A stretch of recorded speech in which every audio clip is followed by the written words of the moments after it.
Conceive, believe, achieve. Shut the f*** up. And new undisputed UFC middleweight champion of the world, Michael the Count Bisping. This is Believe You Me on the Gas Digital Network. All right, Believe You Me podcast. Here we go. Episode something or others. Michael Bisping shoving fried chicken and bread into his face, enjoying retirement. Lewis, I have no idea what you're talking about. My body is a temple. I would not put that kind of shit into my face at all. There we go. I certainly wouldn't eat it from Chick-fil-A, the holiest of holy chicken retailers. Yeah, dude. You know, you're a little bit of a hypocrite because you talk shit on all these UFC fighters for thanking Jesus after their fights, and then who are you? What are you doing? You're going and eating from Jesus' kitchen. You know, if my wife walks in with delicious sandwiches created by the Bible itself, you know, Jesus Christ and the Holy Trinity had a part in that chicken being slayed and put into a sandwich. So I have to eat it, otherwise it's been killed in vain, Lewis. That's actually a good point. That's a really, really good point. Who would you'd be a bad Christian if you didn't eat that sandwich? I had to eat it, not to mention the fact that my wife brought it in, not to mention the fact that I had a killer workout this morning and I was very, very hungry. So when a chicken sandwich is presented, holy or not, I'm going to eat it. You said killer workout. What? Because you're not fighting anymore. What type of workout are you doing? You're doing movies now. You're doing television. You're auditioning. You're Mr. Fucking Hollywood. Hair looks phenomenal. Your hair's never looked better since you retired. It's crazy. You know, I've got to say thank you to Francesca. Francesca, my girl, she does a fantastic job. I know when you were here, I was like, I've got to go get a haircut. My girl is only available at such time. And you're like, you sound so... Don't say it. Don't say the word. Don't say the word that I used. I won't say it, but you sound such a woman. I'll say that. I don't care. You said you sound like such a woman right now. I'm like, listen, dude, I got to get a haircut. And as you are now giving me props, it was totally worth it. Where was it going? You were working out. What's a workout like now that you're doing it for? You're not doing it to get in fight shape. It's a very different thing. Your workout, I'm assuming, and correct me if I'm wrong, is now Michael Bisping. I'm trying to be a fucking movie guy and acting and get roles based off of being an action guy and fucking. Well, to be honest, I am trying to get into the gym. In fact, I haven't done jiu-jitsu for a long, long time. I want to start doing jiu-jitsu again. I want to get down in the gym. I miss Perillo. I miss working out, getting a sweat and sparring with the guys. I do want to do that, but pardon me, that chicken sandwich. And I do notice people on YouTube, by the way, commenting about me. Pardon me, that chicken sandwich. Pardon me, that coffee. So, duly noted. I just don't have time at the moment. the Ruka Training Center where I used to train, is about a 40-minute drive, 40 minutes drive from my house. So in the morning you get out of bed, you just want to have a quick workout. Driving 40 minutes is a little bit of a nightmare. So I don't do that. So just lately I've been, can you move your camera a few inches to the left, please? Certainly, Shannon. The reason she didn't just say it into the microphone and she went through the process. Spelling for Shannon is like a fucking... Listen, I get that, but I can't talk, keep up the story, keep the viewers engaged whilst reading a text message and moving the camera. You can knock out Luke Rockhold on 12 days notice, but you can't move a camera and fucking talk at the same time. You'd be amazed what I can do, Lewis. Hold on. Jesus Christ. Harrington, give me a hat, actually. My head's too shiny. Now that Bisping he's letting the fucking trolls control his life, right? And he's like, now I feel self-conscious about my head. I just want to say this in advance. If you need me to move left or right, guys, just saying, prior to the show starting, whatever. No That's also, you don't even have to move the camera. You can just move his fucking chair an inch to the right. Shannon, why don't you just say, hey, Mike, could you move an inch? He's moving cameras now. He's fucking with everything. The whole studio's falling apart over there. Heads are falling off. Perfect. I feel like I'm perfect now. Yeah, Is that perfect? This is not fucking below the belt quality, I'll tell you that much. You ever see Brendan Schaub going, hold on, let me move my camera? Yes, I do. But I also noticed the content. Oh, shit, shots fired! Ooh, anyway, I don't have time to get down to the Ruka Training Center. It takes me a lot of time. I will be going in there this week, though. I want to keep my hand in, as a martial artist. I still enjoy doing that, still training. But this morning, it was a bit of cardio. Ran a couple of miles, did the stepper, and then, did a good old-fashioned chest and trap workout, had a stretch in the sauna, and there you go. Here we are, all done. But I'll tell you where I did go on the way home, and this will embarrass my son. I dropped him off at wrestling practice at 8 a.m., Right. and I had to pick him up at 10 a.m. So, I had an extended workout, waited for him. Turned up for the last 15 minutes of wrestling practice, and I'm just leaning in. And they're all wrestling live. And I'm there, and I've just worked out, and I'm warmed up, and I'm sweaty. And I'm looking, and I'm thinking, because Callum has this guy that comes in, this 22-year-old. He doesn't have people that can push him because, he's very good, and he's big. He's like 215 pounds now. And I'm itching. I'm thinking, I want to join in. So I said to the coach, I said, can I join in? He's like, yeah, of course, go ahead. We'd love someone like you to come in and try and help. And I'm thinking, what would you do, Lewis? If you're there, would you join in and wrestle your son in front of all the parents, the coaches, and the team? Your son? No, I'm not going to get my ass beat by a child in front of other adults. That's ridiculous. Yeah, exactly. But knowing that he's a very, very good wrestler, ranked number 4 in California, would you go, all right, let me ask it a different way. If it was your son wrestling, would you go in there? Let's say it was your son, but he was older, similar sizes. Would you wrestle him and try and take him down with everything you have in front of his team and his coaches and parents? Or would you say, fuck that, I'm not being embarrassed, and really go at your son with everything you've got? Well, if I were you, I would head kick, knock him out on the mats and walk. I would do a walk away, like Mark Hunt walk away knockout on my own son, and just say, yeah, you don't trust a striker, bitch. This ain't fun. We're not trying to wrestle around the floor. I'm not trying to take you to prom. All right. Well, I didn't do that, but I did annoy him a little bit. What'd you do? I don't want that. Did you out wrestle your son? No. Yeah, of course I did. You're a piece of shit. I did. He shot a low single on me. He's so pissed off at me in the car driving home, right? He shot a low single on me. I stuffed it. I pushed down the head. I kicked out. I was free. I clinched. I pushed him up against the wrestling mat walls. And then from there, I dropped down, got my hands over his ass, picked him up in the air, and slammed him flat on his back. Oh, and then, fuck California State Wrestling. I went, sorry, bro, and walked off. So a little round of applause for everyone else. And he was like, and in the car afterwards, he's like, one, Dad, if you pushed up against the wall, you got to stop wrestling. I said, well, not in my game. You use the fence. He's like, yeah, but we're not wrestling. I said, well, you got to go until the referee stops you. He said, and secondly, I'm not bothered so much about the fact that you took me down in front of my entire team and slammed me as well. It's the fact that you tapped me on the shoulder and went, sorry, bro, and walked off laughing, the most condescending thing ever. I said, well, I was just trying to make fun of it, son. Oh, shit. I thought this story was going to be like, you took it easy on him. You let him get over on you. Like, you almost like Andre the Giant, Hulk Hogan. You must have me confused with someone else, Lewis. Yeah, the idea is you're supposed to get him over. You're supposed to make him, and they go, oh, shit, did you see young Callum Bisping? He picked up Michael Bisping. He slammed him on the mat, and he said, I'm the future champion now, bitch. And that was supposed to be the story. The flip side is I leave after him out wrestling me, and I leave and they'll go, yes, he told you. Those Brits can't wrestle. They can't wrestle to save their lives. Just because you're in the UFC doesn't mean you can wrestle. We're hardcore here at Canyon High Wrestling, California State Wrestling. We're hardcore. I'm like, no, fuck that. I'm going to take down your star guy. I'm going to slam him on his ass. Regardless of whether or not he's my son, I'm going to let you know what's up. English style. Take that, motherfucker. Boom, on your back. Sorry, bro. Walk off. I'll be in the car. Dude, you've been trying to fucking get your son on the English Olympic team weekly, and now you're like, you know what? Fuck it. I'm gonna show you really just to stroke your own ego. I've just retired from fighting, and I'm like, I think I still got it. But I tell you what, I spoke to the coach. I'm going to start going in there and working out with the team. But listen, you're only as good as the people you train with. He's training with a former world champion, okay? And he's getting taken down. You only learn when you're getting taken down, Lewis. You only learn when you're getting submitted. You're only learning when you're getting pushed. I don't want him developing bad habits in the gym because no one can push him. So if I've got to put the wrestling shoes on and step out of retirement for a little bit, I'm doing it for my son, Lewis. This is not my ego. I say you take it a step further. You do the whole never been kissed route. You go back to high school. You join the team. You lie on your registration. Say you're 17 years old. You're a senior at Canyon High School. Okay. 22 Jump Street style. Yeah, dude. Go in there and fuck. First of all, No. Never mind that. That's not what I'm going to do. But what I am going to do is next time I'm getting the coach. You're going to out-wrestle his coach? The whole team will fall apart. If you slam his coach so hard. If you take out the heart, you kill the beast. You know that, right? I'm taking down the coach.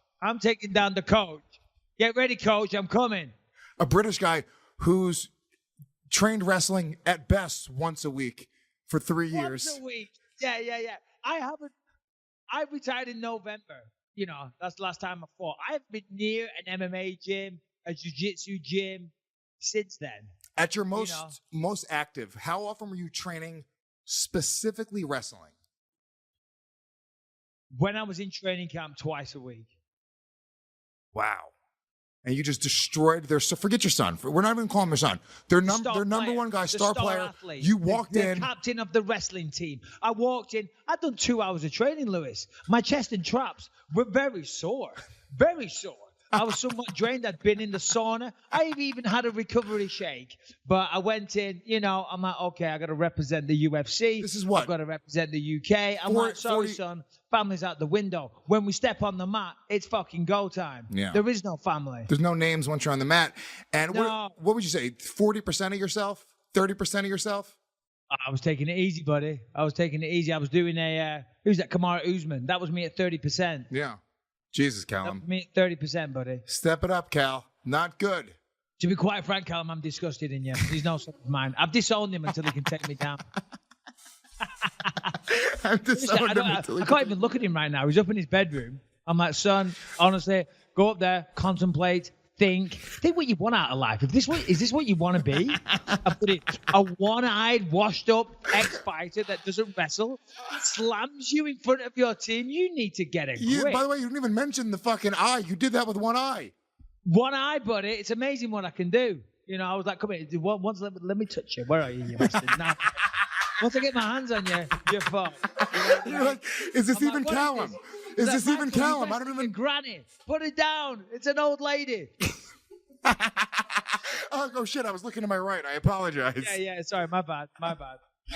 Oh fuck me, that's so funny. Anyway, so that was me this morning, and I'm joking. Callum's an absolute beast. I'm kidding, of course. That's fucking hilarious. But I am going to go train with the team, and I am going to try and take the coach down. When I come out to LA the next time, can I come and wrestle with the team as well? Let's do that, dude. Of course, they're training 5 times a week now over summer for the next 5 weeks, and then Callum goes off to a wrestling camp called J-Rob for the wrestlers. They might know of it, and then he does another camp in Fullerton. But yeah, come out, man. Dude, I was thinking about your fight. You have to take this guy down, Lewis. You have to take this guy down. He's training with Joe Schilling and all those guys. So that means he's doing a lot of stand-up. He already has a Taekwondo background, so that's his wheelhouse. He's comfortable with striking. You got to take him down. I mean, Simple as that. Take him down, like I said. Jab, just like I did to Callum this morning. Back him up against the fence. You jabbed him? The hand around the arse. Pick him up, slam him on his back, and then go to town. Yeah, I think, look, obviously that's going to be the game plan. I've been in jiu-jitsu. I feel great, but I also feel pretty good about my striking. I think we're giving this guy a little bit too much credit. I was sparring with a buddy of mine who's got a Taekwondo background, been competing in amateur MMA for years. I fucking held my own with this guy in striking, dude. I'm telling you, there's no part of me that quits. I just kind of keep coming. And these guys, when they start chambering their legs, unless they're real pros, they don't fucking really know it. This guy's not a professional fighter. He puts one leg up to kick me. I'm going to slam my body into him and he's going to be all on his ass every single fucking time. So I actually hope he tries to kick me. You do realize, though, and I say this with the greatest of respect, it is easier said than done. You don't think that many times I went, what I'm going to do is this. I'm just going to sidestep when he does that, and then I'm going to punch him in the face, take him down and submit him. That was the game plan in the Gastelum fight. You told me specifically. Verbatim. That was the game plan in the Callum Bisping match this morning. I carried it out to perfection. You visualized it? Yeah, everything's easier said than done. So be careful, Lewis. You got to work on that striking. You got to work on those takedowns. And like I always say, work on the cardio. Nothing is more important for a fighter. Or in fact, I'll go one better than that. For any sportsman, unless it's curling or something like that, if it's any kind of physical activity, you got to be in shape. Once you get tired, the skill goes out the window. It really does. But I read. All right, go on. Well, I was gonna say I read like some tips from like fighters for your first fight. And by the way, I'm right now. I'm 9 weeks out. I'm already down. I'm down to 222 right now. I started off at 237, so I'm down 15 pounds since I started training. And I'm taking it very, very seriously. And I'm training literally every single day. And I'm going to start training twice a day. So super excited about that. But I read a blog where they were just giving different tips from different fighters, and they were, giving just advice on what you should expect from your first fight and how to go into it mentally. This is what I'm going to ask you, because it's not just me. There are people that are listening to this show, and there are a lot of them out there that, might be enthusiasts or might be competing or might be thinking about competing at one point.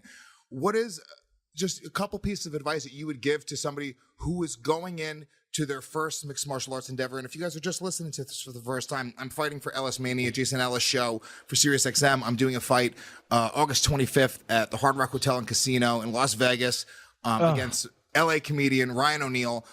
Me and Bisping trained in LA. This is not an official plug, Lewis. Just get on with it, because I'm, just sitting here drinking water and eating Ellis chicken Mania sandwiches. paying us to promote it on here. You're having a fight in Vegas. That's what you got to say. Not as much as My Protein is paying us. You don't have to go, hey, they pay me, or Ellis Mania paying you. Yeah, if I win. Oh, well, if you win. Listen. You son of a bitch. You throw me under the bus. I want to tell you something. I didn't throw you under a bus. I'm just like, everyone listening is like, oh, God, thank God Bisping stepped in. A lot of our people listen in England. Babe, come here. What were you trying to show me? We were having a conversation last week. You were talking about your diet, Justin, and how much weight you'd lost. I have here 2 types of milk. Grass-fed, whole milk, and I also have low-fat milk. Yeah. And remember, we were remind the viewers, or tell the viewers our conversation last week. So the conversation we had was, I was saying I get my lattes, or I was getting them breve, which is half and half, and there is less sugar in half and half than there is in milk. I guess there's like 13 grams of sugar in whole milk, and then there's, I guess, 1 gram of sugar per cup of half and half. So the point that I was making, which you fucking verbally beat me down in front of my child about, was very embarrassing. He'll never look at me the same again. Was I was saying, if you're doing a ketogenic diet, which is you're doing a high fat, no sugar, no carb diet, that having half and half is better for the diet if you're trying to do that specific diet versus having milk. And then you shit on me, and you were technically... I didn't shit on you in front of your son, and I didn't make a fool out of you either. It just seemed a little nonsensical. It seemed moronic, to be quite frank. But I will say this, Lewis. This morning, after my monster workout, and prior to me absolutely destroying my son and slamming him in front of his own team, physically and emotionally, as we speak, very emotional about it. I did pick up 2 lots of milk. As I say, the whole milk. Organic grass-fed, of course, and the low-fat milk. And Rebecca, my beautiful wife, spotted something. In the whole milk, sugar-wise, where is it, Beck? There is 11 grams of sugar. There's more low-fat, there's more sugar, yes. 15 grams of sugar. Michael Bisping, I'm right about everything. You're just proving me right even more. Yeah, I know I am.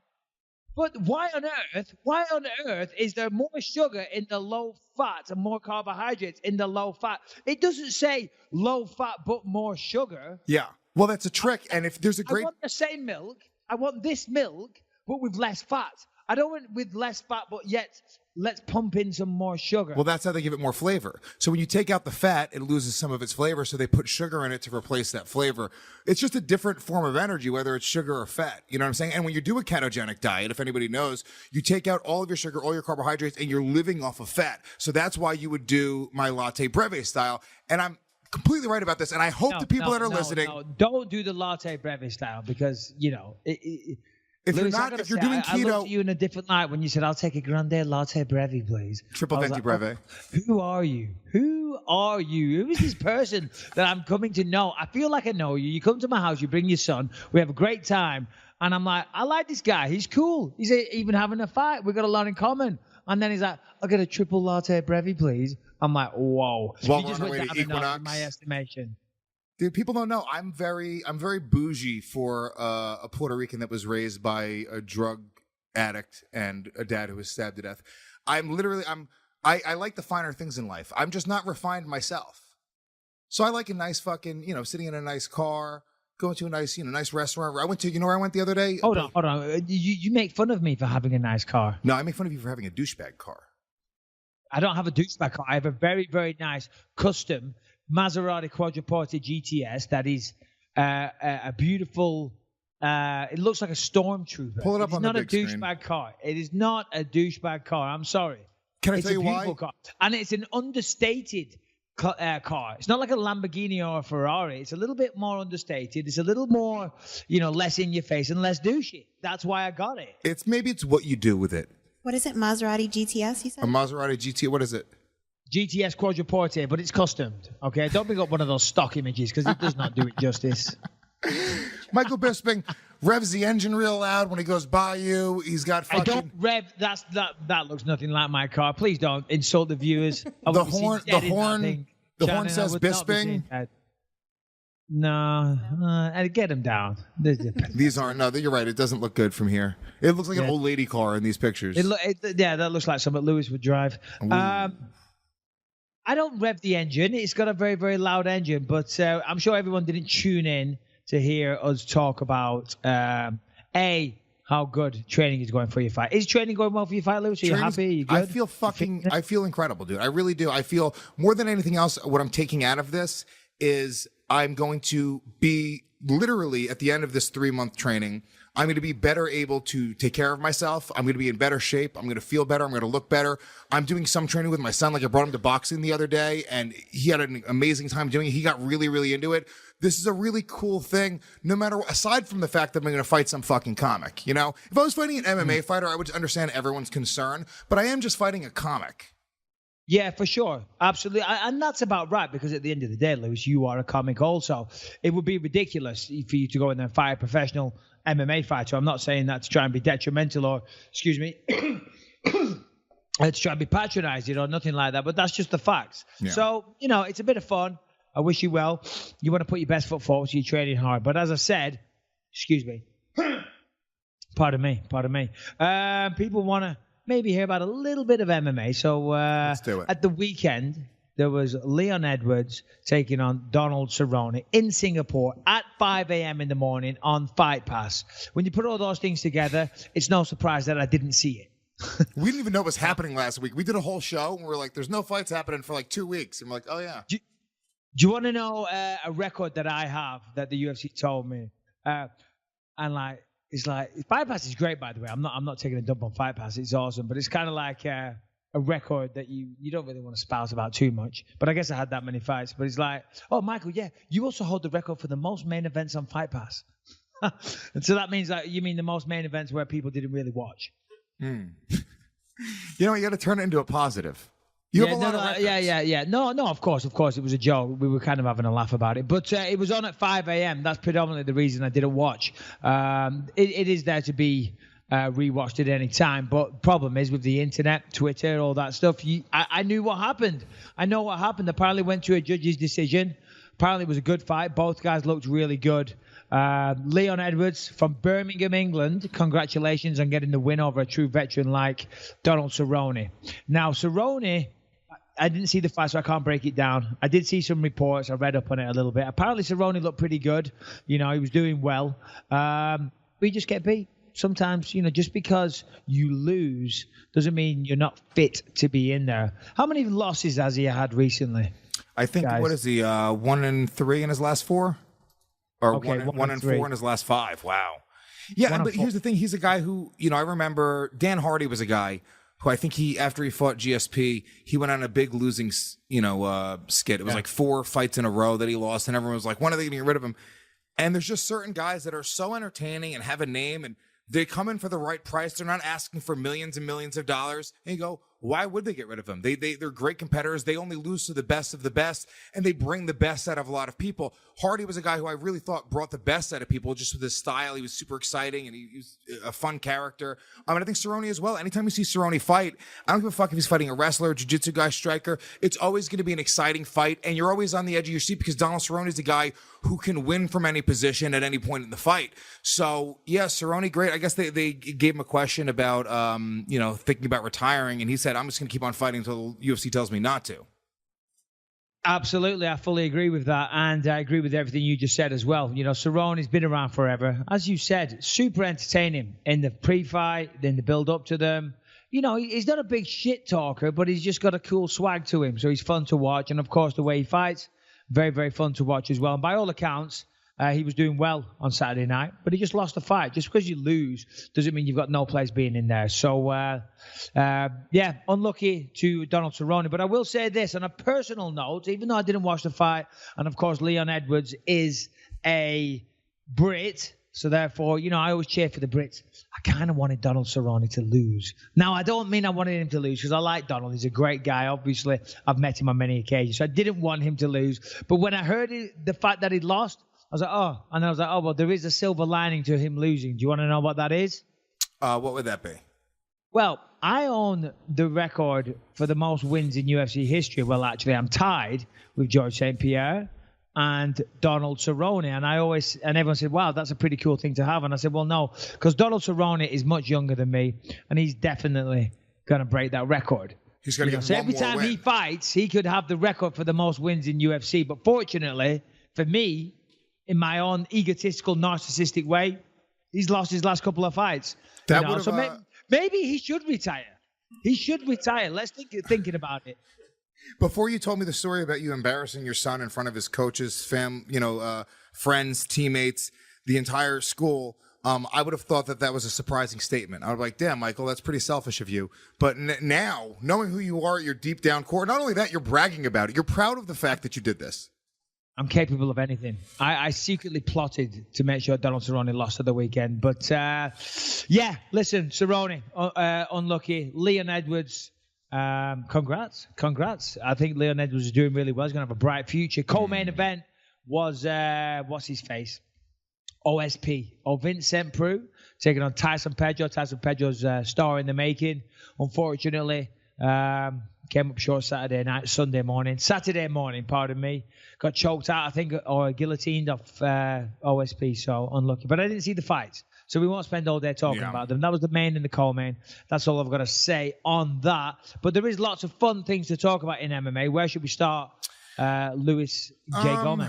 I mean, you know what? Why don't we do this? Why don't we unleash our new segment, which is the Harrington's hammer fisting. Dun, dun, dun. Hammer fisting with Mike Harrington.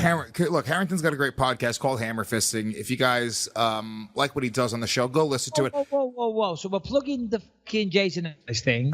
Now we're plugging Mike Harrington's Hammer Fisting podcast, available on iTunes and Spotify and all that good shit, Libsyn, whatever. Listen, Lewis, stop with the plugs, bro. I'm sorry, I'm a plug machine. That's my other nickname. Puerto Rican rattlesnake, real ass dude, plug machine. Butt plug machine. Butt plug machine. I didn't want to say the whole name, but thanks, Michael Bisping.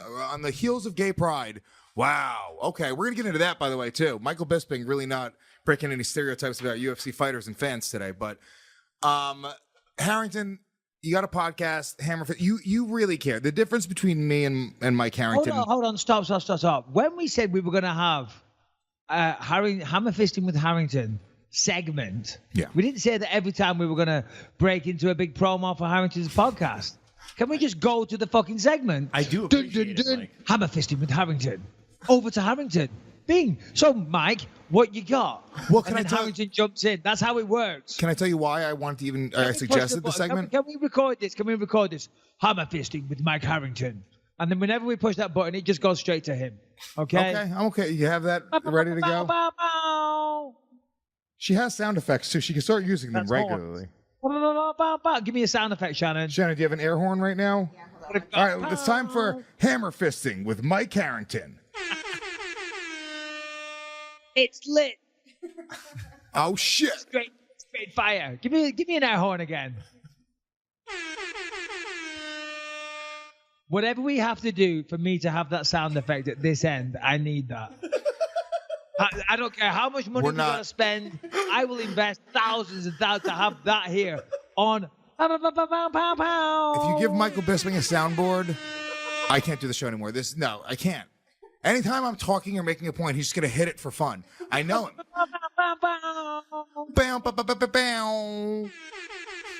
Harrington. The reason I think that we should do this segment, because Harrington, he's such a fucking tryhard. He cares so much. And it's not that we don't care, but me and you, we're superstars in our own right. I can't sit here and follow the lives of men on the internet endlessly. Like, this motherfucker sent us notes about the PFL or something today. I don't even know what it was. I have no idea what it was. The PFL is a fantastic organization, but we're not here to talk about the PFL. Hammer fisting with Mike Harrington. Pow, pow, pow, pow, pow, pow, pow. Shannon. Over to Harrington at that point. Go. Got it. So he cares, and Oh, there's Jesus Christ, you're still not doing it. there's some news. You're still not. I'm trying to set it All up. right, set it up. Go. Hammer fisting with Mike Harrington. Pow, pow, pow, pow, pow, pow, pow. So John Jones got into it with DC. DC came out in an interview. There was like a press thing for UFC 226. They asked DC if he was considered one of the GOATs. Pow, pow, pow, pow, pow, pow. See what he would do? You see, he's doing it with his mouth. He can't even resist. Imagine he had a fucking air horn. Trying so hard to stay on topic. Mike, you could also just get a real air horn. Just relax, Harrington. It's your first segment on the show. Hammer fisting is a good name. I like it. Oh, sorry. Start from the beginning of the top and the beginning, or the start. Whoa. Pow, pow, pow, pow, pow. DC, John Jones, some kind of beef. Harrington, take it away. I mean, it's basically just about the GOAT talk. Somebody asked DC if he was going to consider himself a GOAT with a win over Stipe at UFC 226. DC responded, "Look, I'm out here at 39 years old. I'm beating all these guys. If I get this win, you need to consider me, in that conversation." Jones took exception to that. "What have you done for me lately? Let's be real. Stop asking this question." DC was asked if he wanted to comment on it. He basically just said, "I don't want to give Jones a platform," brought up the USADA stuff, brought up the fact that he thinks PEDs had something to do with both of his fights with Jones. And Jones just responded today. Let me see if I can find that. Give me 1 second. Sorry. Jeez, debut, and he gets it, He almost had it, dude. You see, it was really good. Almost had it. He hit like the double flip, triple flip, and then just right when he hit the landing, his ankle broke. He's crying on the floor now. His bone is protruding through his leg. It's not good. Not good here at the Olympics, everyone. I should have trusted Shannon. Here's John Jones' response. "I don't have a platform, DC. That just sounds dumb. Even after years of suspension, I have just as much, if not more, of a platform than you. Every win you get goes on my resume. You know who you dream about at night? I'm sure your wife knows too." Wow, John Jones. Ooh. Bringing the wife. I like to see this from John Jones. Pow, pow, pow, pow, pow, pow. Bow, bow, bow, bow, bow. All right. Can we make an agreement before every listener, subscriber that we have never listens again? We won't, unless it's the legit one, we won't do that noise again. I make no promises. Just push the button, Shannon. No? All right, don't push it then. I hit it. Jeez. All right, so here's where we are then. So DC, we all know, lost twice to John Jones. Second time, lost pretty badly. Yeah. Hey, knockout. Of course, we all saw, a bit of emotion afterwards from DC. What are your thoughts, Lewis? What do you think? I mean, because, all right, let's be honest. DC's the champ. I made a joke a while ago, DC stands for default champ, but that's not fair. He did test positive for steroids. Yes. So, if you test positive for steroids, you're out of the equation. You are. But on the history books, and as far as everyone knows, when they look, we see 2 wins from John Jones over DC. But he's out at the moment. He's suspended. Now he's going to fight Stipe Miocic. If he beats Stipe Miocic, I think there's definite, grounds for him being possibly the greatest of all time. But the thing is, and this is why Jones tweets, he's beaten him twice. So he's saying, hold on a minute. If you think you're the greatest of all time, I beat you twice. And now we all know this, so I don't know why I'm explaining it. But what do you think, Lewis? What's your thoughts? I mean, yeah, look, firstly, if DC wins, yes, obviously in the talks for greatest of all time. I mean, going up, the only man to ever beat him is John Jones. The fact that he tested positive, I think, at the very least, puts an asterisk there. And I think you can't call John Jones the greatest of all time because of that asterisk. I think it's a real question mark on his accomplishments before that, okay? And DC, sure, yes. I don't think DC should give a fuck. I think when people ask him the question, it sounds a little weird. If you want to pull up what he said again, Harrington, specifically what DC said about, I think I should be considered the greatest of all time. It sounds bad. I don't think it sounds great for DC to be kind of positioning it that way. Like, yeah, come on, guys, tell me I'm the greatest of all time. DC should go, I don't give a fuck. I'm going to go out. I'm going to win the heavyweight title. I'm going to keep on winning until my body tells me to stop. You want to consider me the greatest, John Jones the greatest? We'll see what's up. Have him come in clean next time. We'll see what happens. It shouldn't really go there. I almost feel it's very strange that this question keeps on coming up. And it is also a little strange that DC is showing his ass and is showing that he cares. And he's showing also that John Jones is sort of on his mind. That's where John Jones is catching him in these arguments. When John Jones says, I know who keeps you up at night, I kind of believe that. I kind of feel like DC, he needs that win over John Jones to really, for his own self, not for me. I think DC's better than John Jones. I think that the fact that Jones cheated, I wipe it away. I don't like John Jones' whole thing. I think DC's really kind of turned a corner in terms of how he presents himself to the fans. I think he's a great shit talker. But the reality is, to myself, or to DC, for himself, it seems like he needs that win, or he's questioning himself at every turn. Yeah, absolutely. So I got a few things to say there. First of all, I think if DC goes out there and beats Stipe Miocic, then for sure, John Jones is out of the equation right now. I'd say that there's a definite argument for him being the greatest of all time, if not the greatest of all time. I mean, he's pretty much cleared out the light heavyweight division, as we know, apart from Jones. And then to go up and beat Stipe Miocic, who's the most dominant heavyweight champ the UFC has ever had. For him to do that would be absolutely insane. Not to mention the fact that Stipe is huge. He knocks out all of his opponents. And he just got passed by, what's his name, Francis Ngannou, who everyone was, kind of, terrified of. So if DC can do that, if he can beat him, for sure. Now, of course, there's always going to be that John Jones thing. You talked about, DC shouldn't be saying I'm the greatest of all time and this and that. And you're right, he shouldn't. It's kind of like, and before you jump on that word, I'm going to explain in a minute why he can. But it's like someone was asking me, a journalist, do you think you'll be in the Hall of Fame? I said, that's not for me to say. I'm certainly not going to campaign for it. If that's down to the UFC and whoever makes those decisions, if you want to do that, fantastic. But you'll never hear me begging to be put in the Hall of Fame. Just like DC shouldn't be saying, I'll be the greatest of all time. But to be fair, he's not. That is interviewers asking questions. Yeah. So therefore, he has to answer them. I know for a fact, we had him on UFC Tonight recently, and we asked him, you think you'll be the greatest of all time after this fight? So when people are asking that question, of course he's going to answer it. So, I hear what you're saying there. But knowing DC personally and knowing what a good guy he is, but also, as I said, more than anything, knowing him personally, I know that this whole John Jones situation, of course it eats at him. DC's a competitor, man. You don't get the kind of success that he has unless you're a natural competitor and you want to win every single fight, every tournament, every grappling thing, every wrestling meet. He is a winner, and he's a competitor. And there's a guy, John Jones, that beat him twice and knocked him out cold. So, of course, that keeps him up at night. Jones knows that. And fair play, if you're going to talk shit and the gloves are off, then that's the type of thing that gets said. Now, the comment about his wife, that's that's a little close to the bone, but fuck it, these two are proper rivals, man. They really don't like each other. They don't respect one another.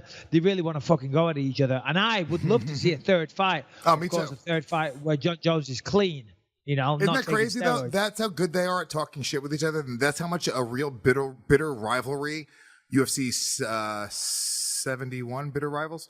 I don't remember, but it's a real true bitter rivalry because even though John Jones has the 2 wins, I'd love to see a third. Chuck Liddell, Tito. Chuck had those wins, didn't fucking matter. We wanted to see it again, right? It was just when you have real hatred there. Tito.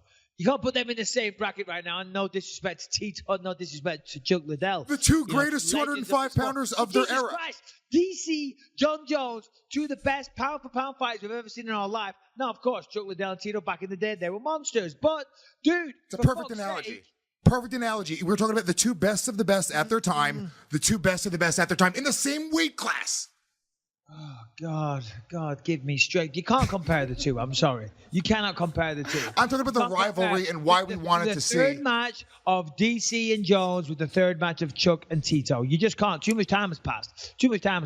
We're not spending any more time debating this. We're moving on. I won't. I mean, that's the gloves are off. It certainly seems that Jones is campaigning for that fight again. Have you, first of Daniel all, Cormier. That the gloves are off. They've always been off. We saw this happen with Chael Sonnen and Tito Ortiz, where Chael, was making some comments about Jenna Jameson, which is Tito's former wife.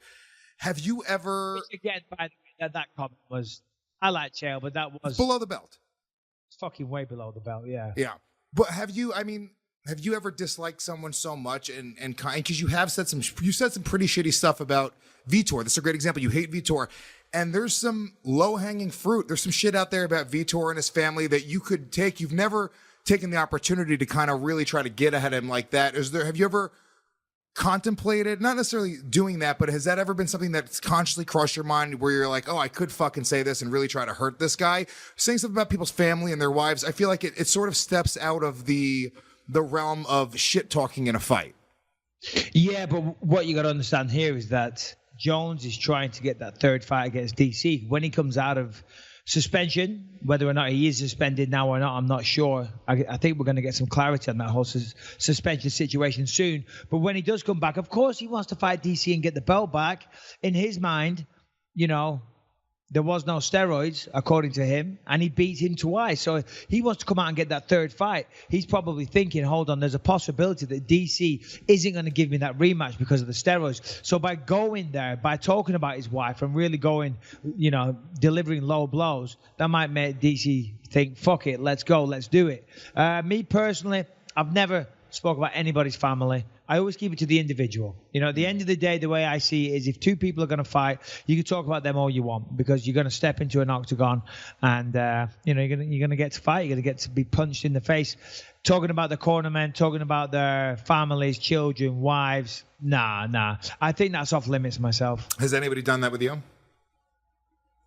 Jorge Rivera was a motherfucker, man. He did these videos and he was talking all kinds of shit about England, about my family, all types of stuff. That's why I was so pissed. You know, I mean, in that fight afterwards, everyone knows what happened. Everyone claims I spat on his cornerman, but I didn't. I spat on the floor and said, fuck you, you're a piece of shit. Yeah. And then, you know, all hell broke loose and this and that. He was making all kinds of videos, talking about me, talking about my family, all types of stuff. So for and me, his cornerman, too. It wasn't just Jorge. His the one cornerman, I guess, was involved in the videos. It was his cornerman. And so I was like, well, listen, you know, you can say whatever you want, Jorge, because you're going to step into a cage and I'm going to get a chance to punch you. But what happened in that fight? Fucking asshole cornerman. What happened in the fight? I don't remember. You got knocked out. Oh, weird. You got knocked out, buddy. You know. What do you think? What do you think happened, Lewis? He got knocked out. I had to get you smiling. That's all I got to do. It's just get you start talking about your own fucking wins. Yeah. Nicely played, Shannon. Nicely played. Where was I? You throwing me off? No, about his cornerman you spat. But I was like, you know, anyone else? I don't even know. I lost what I was saying. I totally lost what I was saying. You lost me with the air horns. No, what you were saying was that his cornerman made those videos. Friends and family. You know, I think Colby Covington, that's the kind of route that he's going down. That's the route that Chael Sonnen did go down with what's her name? The porn star, Jenny Jameson. I was like, whoa. When he said that at that press conference, at that Bellator press conference, I was like, holy shit, did he just say that? And even everyone in the crowd booed. And Tito was pissed, and rightly so. Yeah. And then Chael addressed it. He said that was a low comment, but I can't remember what he said. But he addressed it, but he didn't apologize. But yeah, you should keep people's wives, children, all that type of stuff completely out of it. But did you get in trouble? I don't mean to keep on going back to that incident because I know it's not your most shining moment, but I just started Googling it, and there's an article that came out in 2011 which says Michael Bisping spitting at Jorge Rivera corner will result in disciplinary action from Dana White. And then... Yeah, I really got disciplined. I got a new contract and I coached the Ultimate Fighter. They disciplined the socks off me. It was so bad. It was huge. So huge. Yeah, a new contract, and a fucking fat contract, a decent contract. And some would say you wouldn't have even gotten that contract had you not spit at the corner. You know. Who knows? They want an English bad guy. What the fuck do you want? You know. Look no further. Sign me up. And then, by the way, Connor's talk shit about my wife and kids and my family and my background. I'm a proud Englishman and not expect that. As I've said time and time again, when I went into that fight, I wasn't going in for a mixed martial arts fight. I was going in there to beat this guy up. I was like, gloves are off. I'm coming in there to fuck you up, buddy. And that's what happened. Enjoy that one, El Conquistador. John Jones is still officially on USADA suspension. It's still the full 4-year suspension, retroactive since last July. So he's had 1 year in. The earliest he could be reinstated is summer 2021. Right now, that's kind of fucking crazy. There's no way they can keep this going up for 3 years. What happens here? There's got to be some sort of fucking loophole. Hold on. Read that to me again. So right now he's still under suspension. It didn't go well when he had the hearing with USADA, right? It went bad, and he's still under a 4-year suspension. Did? Yeah, it didn't go well at all. When was the hearing? The hearing was maybe 2 or 3 months ago. We talked about it a little bit. John Jones was like, yeah, it was bizarre. When Harrington comes back in, I'll let him, because this nerd is a fucking encyclopedia. Hammer fisting with Mike Harrington. Shannon. It was just pay attention. I was looking up the article for you guys. Harrington, what happened in the Jones DC, or I'm sorry, the Jones USADA hearing? What were really quickly just the points that were bad for him? I remember it didn't go well. Go ahead. That was not USADA. That was CSAC, Athletic Commission. California State Athletic Commission. Basically, he said that he never watched the USADA training videos. Right. There was a number of things he was supposed to do that he clearly said he didn't do that his manager did for him.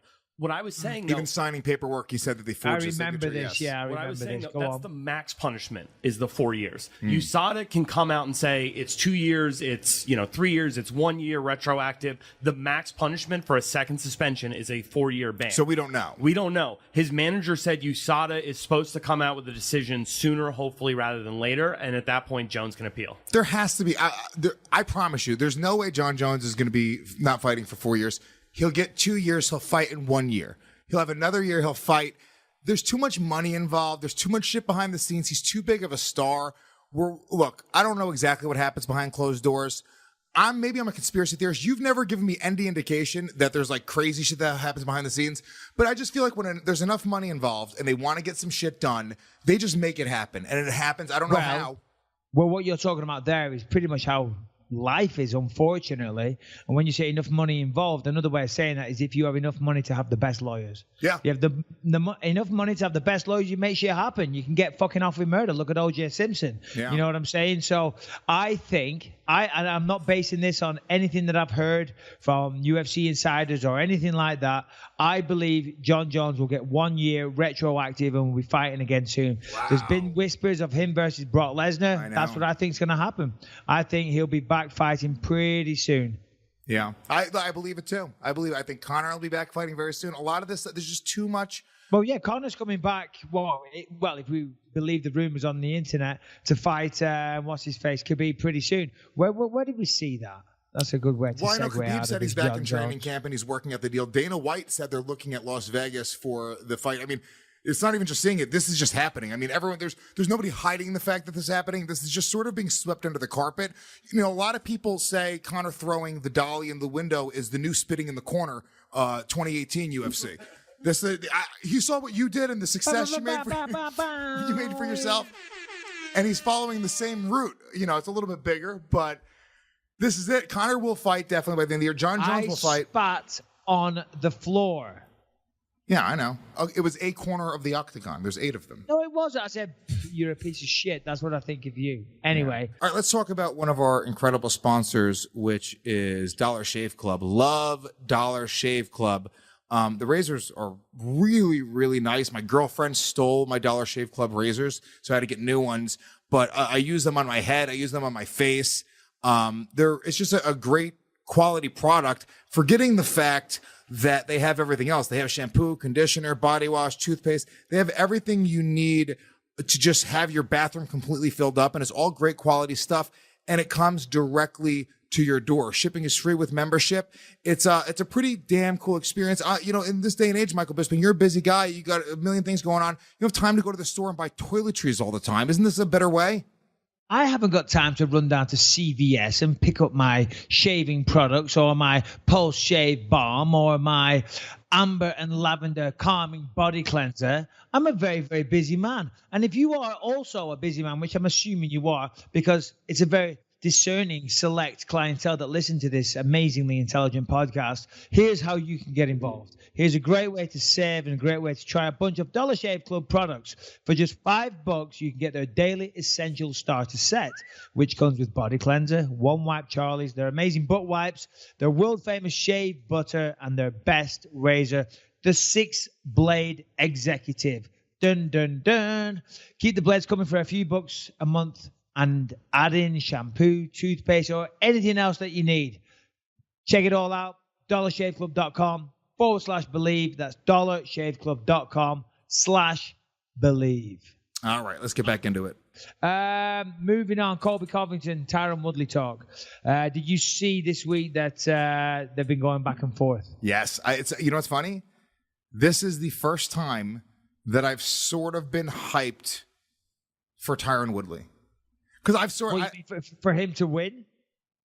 Just in general, the fight, just to win. I don't like Colby. I'm just a fucking loyal dude. As soon as he started talking shit to you, I was like, fuck you. Like, you're my boy. I have a thing. If I'm in a bar and somebody's talking shit to my friend, if I don't know you, dude, you might be the best person in the world. You could be a fucking priest, and you could be helping children in Africa, you know. It doesn't matter, dude. You're talking shit to my boy, you know? So at that point, fuck you. Absolutely. So I have that. I don't like Colby. So. Thank you, Lewis. The guy's a prick. Yeah, he is a prick. And I don't like the fact that, you know, even... Somebody pointed that out. It was actually Tyron. Tyron's actually talking a little bit of shit now, and I got to give it to Colby because Colby is bringing the best out of Tyron on mic because usually Tyron's kind of fucking annoying. But Colby's so annoying that by comparison, Tyron is actually coming off like the good guy. Did you read this quote? Exactly. Go on, what's the quote? Okay. Oh, I fucking love this, dude. No. First of all, and this was pretty good of Covington. Tyquill, there's nowhere else to run. There's nowhere else to hide. What you gonna do now? No more rap albums. I know all the people hate me, but if you really want to hate me, go look at Google and try to listen to this dude rap. That's why he's coming to fight. That's why he's begging to fight me now, because his rap album is failing.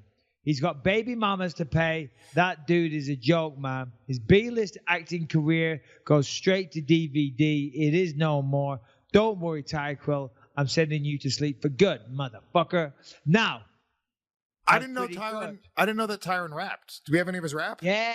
No, we gotta find that. I've been trying to find it. He's been talking about his album dropping soon, and I did hear he played one time. He played some of the beats for one of them, and I'll be honest, it was pretty good. Yeah. You know, listen, I would love nothing more than to make fun of it. You know, I'd get a kick out of playfully busting balls about his rap album. But from what I heard, it was pretty good. See if you can find any online. I would love to. And then, his face? Covington came back. Oh, no, Tyron Woodley came back. And he said, what did he say? He said, this is it. This is what I saw online. Play this. Yeah, this is... This is Sway in the Morning on good. Sirius XM. It's Sway. Yeah. I might drop some bombs. We got sound. So give me the pass today. And I ain't no rapper, so for all you guys out there, do we got sound? Do we got sound? You can't hear it, Oh Bisping? my God, I'm going to pound you in the face. You are a disgrace. Fuck Tyron Woodley. DJ Mikey B, you can't hear it on your end, but the Can't hear fans can hear shit. it. The fans can hear it, so let's put it on for them at least. Go ahead. Ron, the chosen one, Woodley, Sway in the Morning, Shade 4-5. Bars, son. all right. What you go do with this, Tyron? You can turn it up a little bit. I can hear it. Yo. You can, okay. Good Shades morning. on. God's son, still fighting Satan, fresh off the bird, just to crack the pavement. Hustle hard, that's an understatement. Your boy going ham just to get the bacon, and your niggas faking. I'm a real one. I'm from them real streets, the fucking real slums, where they real grip the pistol, man, the real guns. They don't tease, they squeeze, and the wheel fucking kill one. I'm raising black sons. Is he just rhyming? Is he just flowing, or is this one of his songs? It's a freestyle? Okay, it's not bad for a freestyle. All right. Enough of this now, because I can't hear it at my end. I could for a second. If I remember right, it wasn't bad. It wasn't bad. For freestyle, it's pretty good. Yeah, it's not bad. It's not bad. I think he starts going out of time a little bit towards the end. But that's not great. Yeah, God bless him. You know, I mean, come on. You know, Jesus Christ. Why can't he be a rap star? Why can't he be a fucking DJ? Why can't Tyron Woodley be a rap star? He can. You never know. He's got the look. He's got the swagger. He's got all that. And he obviously can rap a little bit. Tyron's smart because he's doing like you did and like a lot of other guys do. You know, we saw guys, come before you that were smart and they were setting up business for after your fight career. You know, it's not the NFL where you're getting paid fucking, tons and tons and tons of money. Even at the highest level, you still have to consider what's going to happen when the money runs out a few years after you retire. And Tyron's doing acting. He's doing comedy. He's rapping. So good for him. At least he's trying things. Not everyone's going to be unbelievable at everything that they try in the very beginning, but to become a UFC champion, you need a certain type of drive. Well, 100%. Listen, he's doing all the right things, as you just said. Once you're done once you're, quote unquote, a washed up fighter, then it's hard for people to take notice of you. You've got to try and make the most of it while you're the champion. When you're the champion, it's just, people want to be associated with that because it's cool. You know what I mean? A few doors definitely opened up for me once I started, once I became the champion. I think within a week of being the champion, I got offered 3 movie roles. You know what I mean? Because people will kind of want to be aligned with that. And as he knows, and as everybody knows, it doesn't last forever. So I think he's doing the right thing. Now, of course, it's frustrating for the UFC, frustrating for a lot of fans and people in the welterweight division because it's time he fought. And I think that time is coming very soon. And so he'll be fighting Colby Covington for the interim strap. What was, no, for the real strap. Tyron's response? Yeah, do Tyron's response. Yeah, Read that out. So This Tyron is pretty said, fucking funny, man. All right, this is great. I read this paragraph, and this is what I turned a corner on Tyron. He said, it's not like he's going out there and just saying something he believes. He's staging and premeditating very controversial, very racially, very socially insensitive statements, and he can't back it up. He's talked himself into a fight with me. The problem is, when they lock the octagon, I'm going to unleash an ass whooping on him that nobody has ever experienced. And he can't run. He can't outstrike me. He can't out-wrestle me. And anybody can get in shape, brother. You think your cardio is going to beat me? Let me see you put your chin on a treadmill. Let me see the cardio of your chin. Because he hasn't been hit like I'm going to hit him. RDA don't possess that power. And in addition, I guess, Covington's sister was picked up on mic during a UFC video saying, now we got the belt, there's no stopping us. And Woodley responded by claiming that Colby's sister slid into his DMs and he promises him to bring the screenshots to the press conference. Shannon. Bow, bow, bow, bow, bow, bow. That's fucking fire. He's seen that Colby Covington's sister sent him some like nude shots or sexy provocative shots and he has them. Oh my God. That is fucking gold. That is perfect. What a way to just shut up this annoying asshole. That's great. Yeah. And if it's true. And look, it doesn't necessarily mean she sent them pictures. It could mean that she was just trying to hang or, hey, what's got, But yeah, that's fucking great. Great response. Here's what I like about Tyron and what he's saying here. He just used a logical argument to kind of debunk all of the horse shit that Covington is just spewing. And I like what Covington does, but it reminds me of Chael Sonnen and what Chael Sonnen did. Chael Sonnen didn't really believe that he was the greatest in the world. He didn't think that he was the fucking number 1 pound for pound fighter. He would show up with a fake belt at a press conference. It was brilliant. It was beautiful. Chael Sonnen didn't really not respect the Brazilian people when he was saying these racial things. And he was, saying that, the Brazilians are mud people and blah, blah, blah.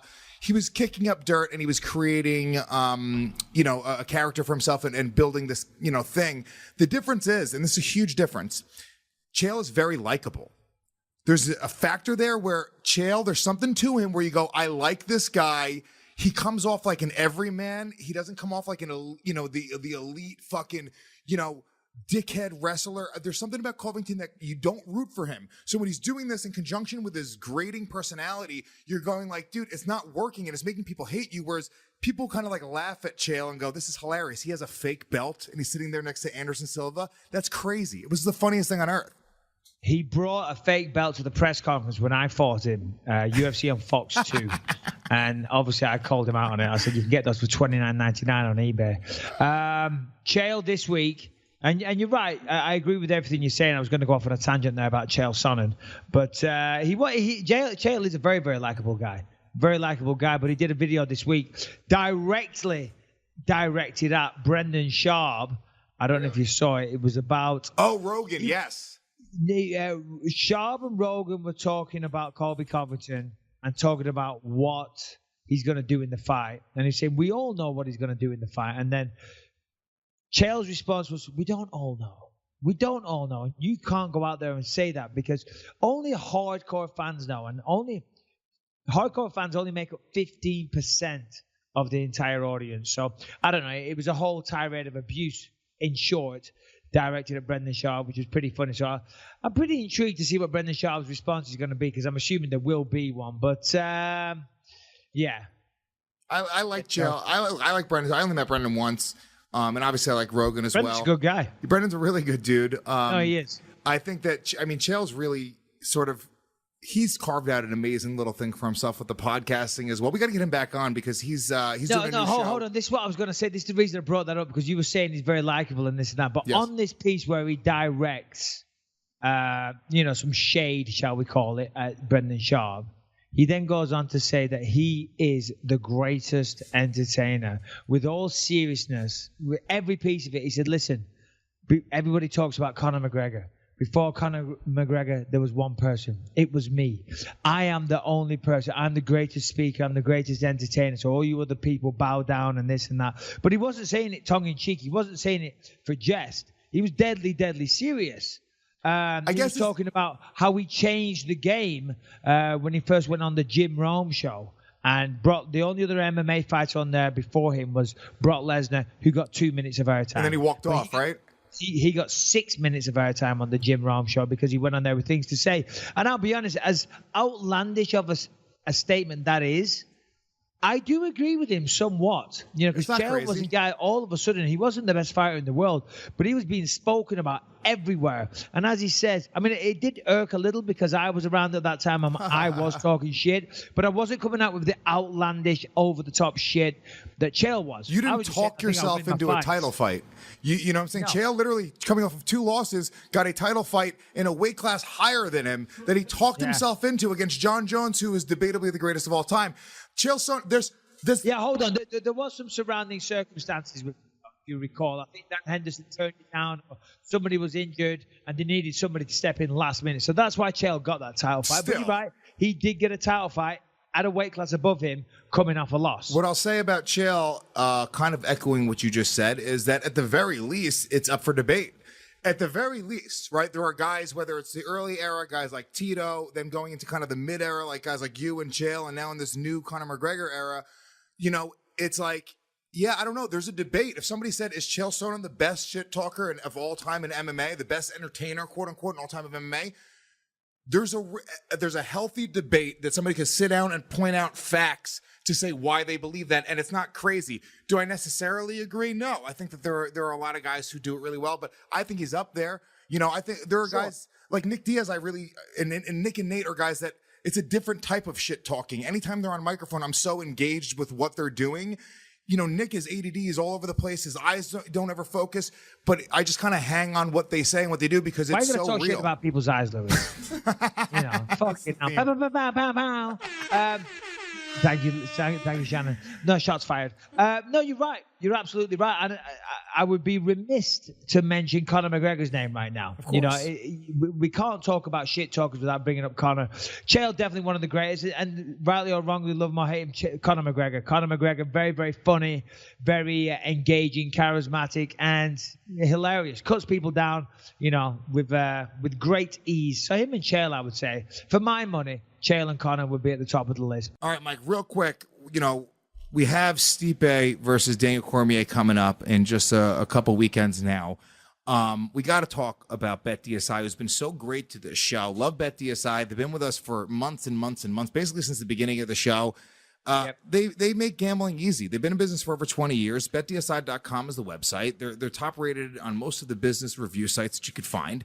They have a super easy to use interface, which is why I stay away from online gambling. It's very confusing when you go on a lot of these websites. BetDSI makes it super easy, don't they? 100%. Listen, it's almost International Fight Week, and the biggest fight, it's not always that way at International Fight Week, but one of the biggest fights you're ever going to see is happening next week. Yeah. DC, Daniel Cormier, light heavyweight champ, taking on Stipe Miocic for the heavyweight belt, a true super fight in every sense of the imagination, and you can actually see an argument for both guys winning. What are the odds with BetDSI right now? BetDSI got great odds right now. Daniel Cormier coming in at a plus 210 underdog. Stipe Miocic minus 260 favorite. Mike, I don't know how you feel about this, and I'm not even just saying this because we're talking about our sponsor who you can gamble on, and the odds are good. I've been saying that I believe in DC for months and months and months now. Since they talked about this fight, I just think he has a work ethic to do it. He's undefeated at heavyweight. I don't think Stipe, he's been tested by this type of athlete before, this type of guy that's going to grind and keep on pushing it the whole time. I think this is a very, very good bet on Daniel Cormier. Well, here's the thing. The fight isn't until next Saturday, so we'll save the breakdown and my pick and all that type of stuff for next week's show. But this is definitely a fight that you want to put money on. It's an engaging fight. You can pick a reason for both guys to win. So what's better than to watch a huge super fight than watching it with some money on the line? And of course, you know what's coming up. You go to betdsi.com, and just for registering, they're going to give you $25. It's going to be a great fight. It's going to be an amazing fight. You can see a path to victory for both fighters, and you can put $25 on this fight for absolutely nothing, and it will make the experience so much better. Go to betdsi.com, use the promo code ME25, and if you want to put your hand in your pocket, they will triple that money. They will give you a 200% bonus match. Wow. You put $20 on, they'll turn that into $60. Next week, I'll break it down and tell you who I think is going to win and what you should do with that. But for now, if you want to go to betdsi.com and bet on anything, promo code ME25, $25 for free, baby. Love it. All right, let's get back into it. All right, what else we got? All right, let's see. What else we got here? Okay, this was interesting. Yesterday was Gay Pride. I guess it's officially Gay Pride Month. The whole month of June is Gay Pride Month.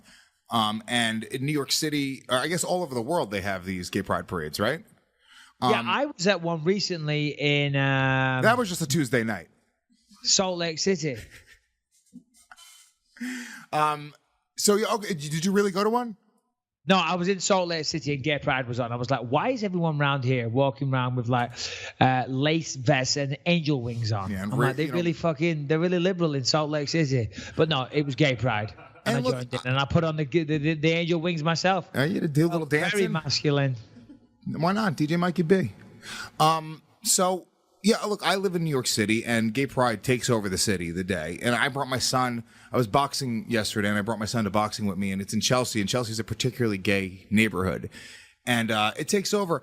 And I'm very much for gay rights. I believe you should be able to do whatever you want with your body, you know, and I really believe in your 100%. If you 1,000,000%. Anything from cutting your foot off to drugs to the type of sex you'd like to have, the type of person you want to marry.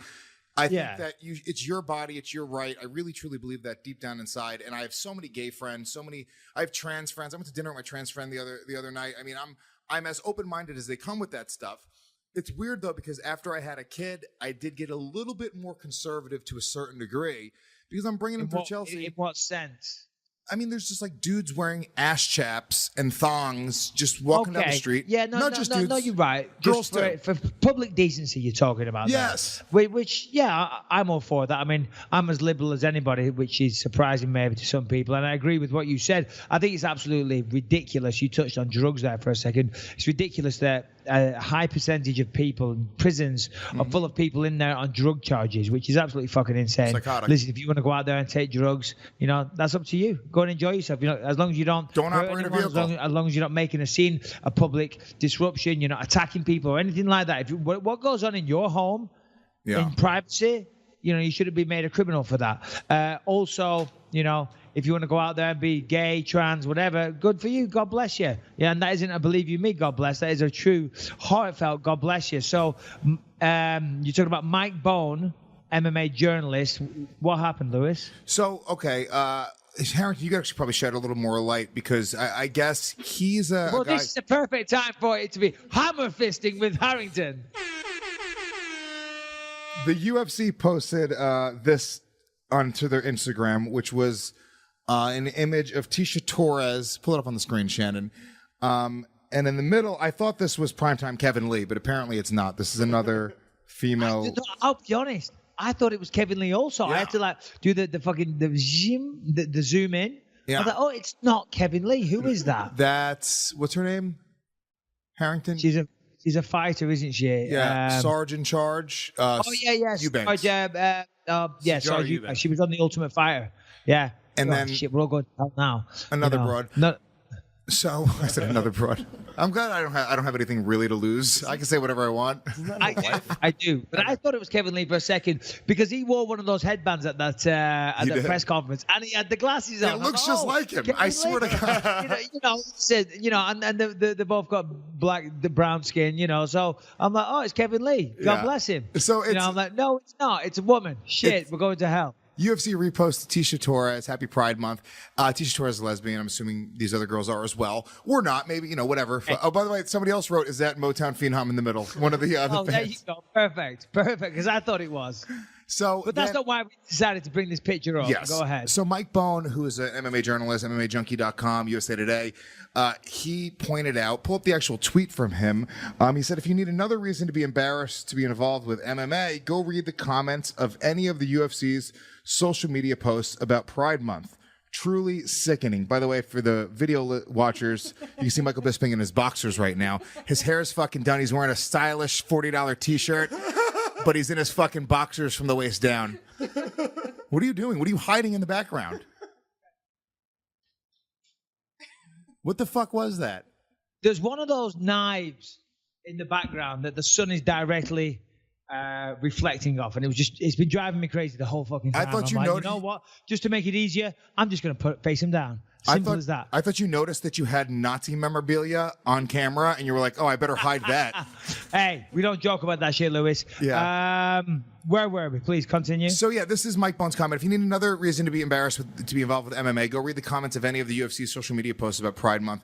Truly sickening. And what are some of the actual comments? Harrington, pull up some of the bad comments. Yeah, while you bring them up, I actually took a look last night because that did get my attention. So I was kind of interested, maybe for the wrong reasons. Everyone likes a bit of scandal, I guess. So I went and took a look. And there was a lot of homophobic slurs on there for sure. What have we got here? So this guy says, fuck, man, just remember God created Adam and Eve, not Adam and Steve. Yeah. It's like a 90-year-old guy. Listen, I think we get it. I mean, there's a few things to say here. One, unfortunately, social media is just a breeding ground for fucking assholes. Go on, Lewis. You got something to say? No. Keep on going. I was telling Shannon to hold it because there's more comments I want to read. It's a breeding ground for assholes, and it's a breeding ground for people to insult other people. It really is. That's what, for some reason, people seem to want to go on people's pages and insult and be as nasty as possible as well. I get a ton of shit. Admittedly, it's not as bad these days as what it used to be. Yeah. But people love to go on there, on Twitter, Facebook, social media, hide behind a keyboard and talk shit. Now, unfortunately, there's people out there that don't agree, if you will, with this lifestyle, this way of life, which is absolutely ridiculous, I think, in the year 2018. It's like, come on, get a grip. So I think, realistically, you're just making a fool out of yourself. And I think fight fans, and by the way, I'm proud to be a UFC fighter. I'm proud to be a part of the organization, still proud to represent the brand. I think you bring out, there is a certain demographic of people that just want to see blood, guts, and violence. Yeah. As I said before, when Chael was talking about the hardcore fan base, that does only make up 15% or so.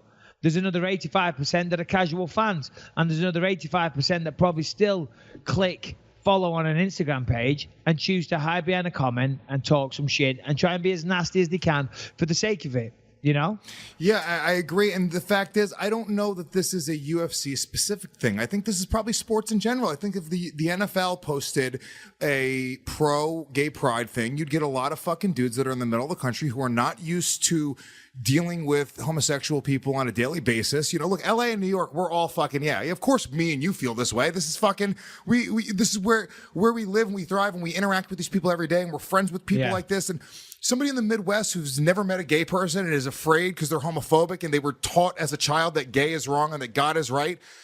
I cut them a little bit of slack, not the people that are trolling people on the internet, but I do kind of cut them a little bit of slack. It's an ignorant thing, but they don't have the same type of lifestyle. So I'm not going to necessarily say you're a terrible person if you're homophobic or if you don't understand that lifestyle.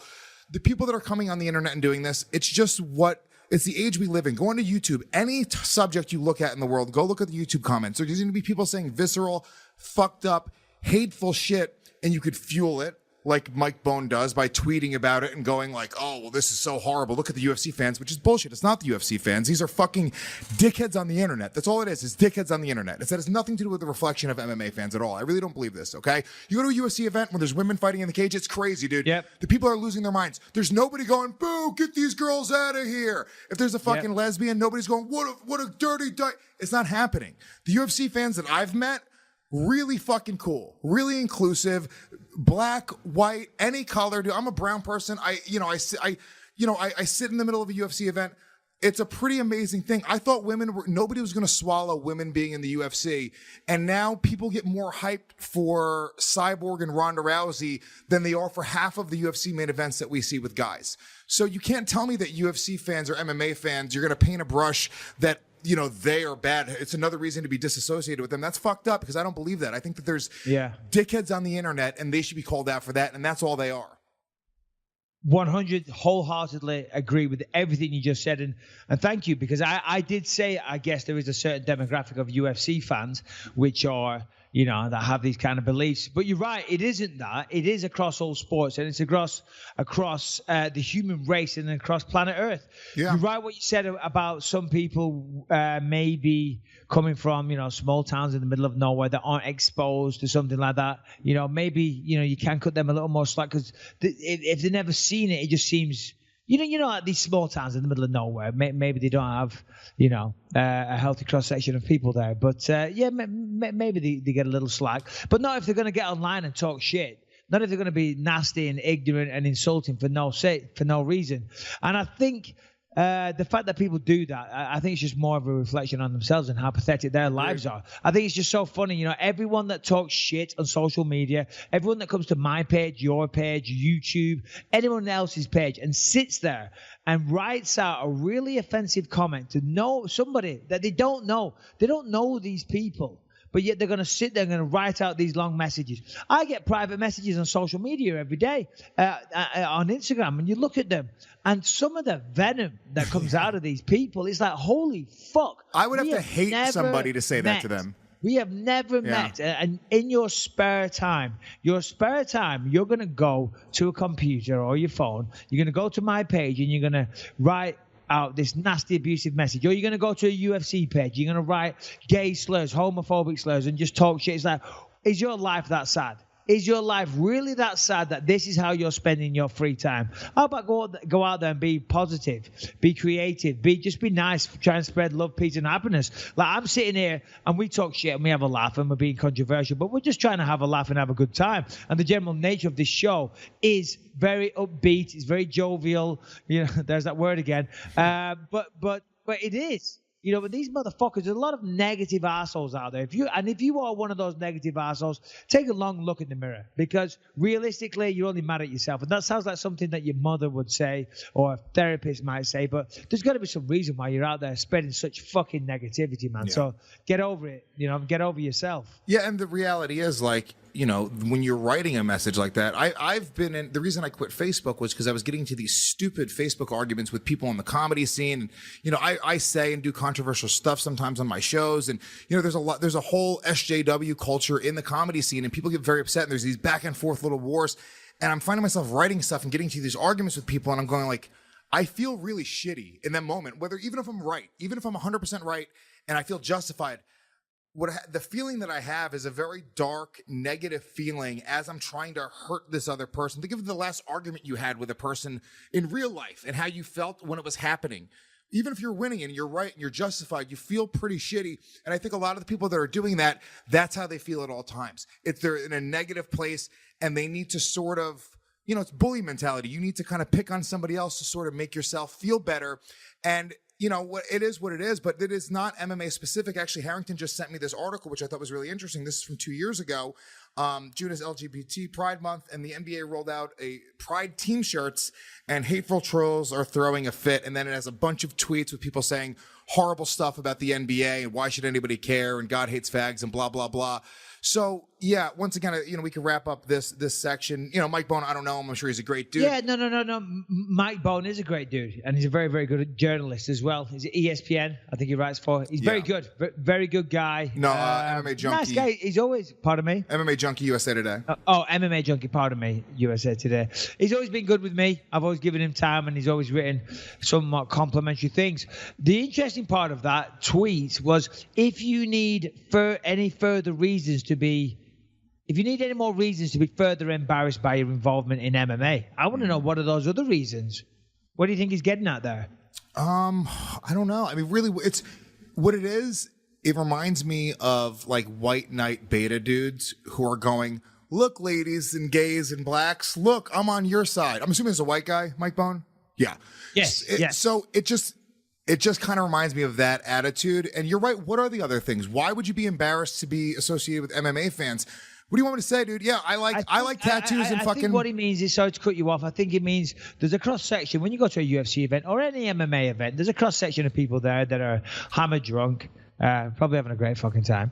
Hammered drunk and screaming and just want blood and violence. They don't respect the art. They don't respect the technique. And they're the type of people that boo loudly when there's not. You know, some fights, they're very, very technical fights, and the crowd start booing like crazies. And Joe Rogan will say, what the hell are these people booing at? And they're booing because they're not seeing mindless violence. Maybe he's talking about that cross-section of people. And I would say that perhaps that cross-section of people are the more narrow-minded of people as well. Yeah, I agree. I do. Yeah. Anyway. Let's. You want to do some questions? Yeah, why not? Yeah, we've been going for about an hour and a half now. It's about that time. I'm going to go back and carry on doing my studying for the Dana White Contender Series. Been doing that for the last few weeks. And, for all those people that commentate, man, it's a lot of work. And, of course, the Contender Series is week after week after week. It's not like an event, and then you got a month, and then another event. So it's 4 weeks back to back. And, so we'll do some questions. Then I'm going to start studying and learning about people that I've never heard of. It's great. Did you hear that? Who was the NFL player that Greg Hardy? Yeah, Greg Hardy. What about him? He got injured playing football and now is not able to compete in the UFC. Somebody told me that. Look that up. Find out if that's true. I swear to God, somebody told me that. Like I was playing Fortnite, and one of the fans, I was just having a conversation with him while you were watching the UFC. Obviously, and he was like, "A lot of shit for that, Lewis." Oh, I did. Did you see all the comments? I did. They were so mad. They're like, "Why? He's not taking it seriously. He's playing video games when he should be watching the #1 fight." Yeah, 150,000 fucking pay-per-view buys, cocksucker. How about that? Everyone else is playing Fortnite too. Hey, are those bigoted fucking assholes that are sending messages on social media? Is that who we're talking about? Our fan base, Lewis? Same thing. Greg Hardy recently signed by the UFC, injures knee in arena football. Oh, fuck. How bad is the knee? Hardy, who currently stars for the Richmond Rough Riders of the American Arena League, was hurt in the first quarter of the Rough Riders' 57-43 win over Carolina Energy. Which shitty names? Carolina Energy. Hey. What's up? Carolina Energy. Hardy is expected. Let's see. No, it doesn't work. It doesn't work there. It doesn't work. Sorry. It's the severity of the injury is unclear at this time. The timing is unfortunate for Hardy, who won his professional Stop. We don't know. He probably twisted his leg for a minute and limped off the page, and this rinky-dink outfit. He shouldn't be playing in whatever this fucking football league is for the fucking... Who's that story by? Who wrote the story? Who's it by? ESPN. Sorry, fantastic news outlet. Yeah. One of the best. He's obviously very fucked. This must be a big story for ESPN to cover it. ESPN never gets anything wrong. Fact. Never. I knew it was ESPN, by the way. I was setting myself up for a joke. But... going back to those people on social media, I also, sometimes you see someone, you see a message. I mean, all right, let's have a look now. I'm going to go to my phone. Okay, here we go. Open Instagram. Go to the home page. Go to that. Go to other. We got a lot of messages. Hold on. God bless you. All right, that's one. Rockhold's a bitch. Yoel's juiced. Okay, that's cool. Text back if Masvidal's a hoe. I got to text him back. What is he reading right now? I started reading your message. What are you reading? No, I'm reading my private messages that people have sent to me on Instagram. You know what I mean? Do you ever get chicks just sending you like... Your legacy will never be forgotten, Jam. Hold on, what am I saying? People full of very nice things on Instagram. Yeah. Thank you, darling. Do you ever get chicks just send you nudes out of nowhere? Never in a million years does my wife hands me a coffee. You can't get in trouble. Would she get mad if you open up your phone and there was a naked chick? That's not your fault. True. They don't. I've never had a naked picture yet. I'm looking for some nasty messages, mean tweets, as it were, but I can't find any. Make a bloody so handsome. Yeah, hold on. TSA to check my protein. What is going on? Mike, I'm a massive fan. You assholes. You're really making a fool out of me now. Bisping, you are not racist. No, I'm not. Thank you. All right. Okay. Love the podcast. All right. Generally, it used to be a lot of shit. And what I would do is I'd look at it and I'd think, should I respond? I think no.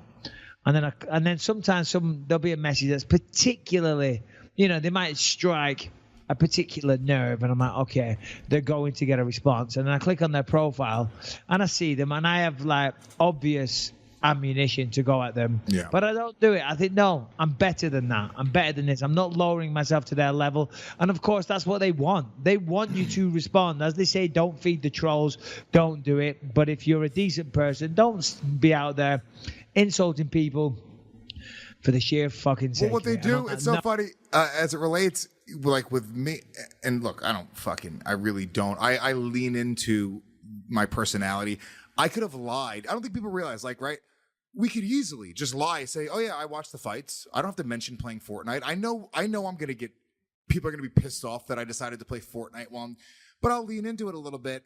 But what people are calling for, they go, Bisping needs to get rid of Lewis and fucking, get a new co-host or do it by himself. What they're literally calling for is for them to take money out of my child's mouth because they didn't like the fact that I didn't watch a fight one day. Instead of them saying, hey, I don't like that show. I don't like half of it. One of the co-hosts, I don't really dig him. I just won't fucking listening. They would go through the process of asking for that.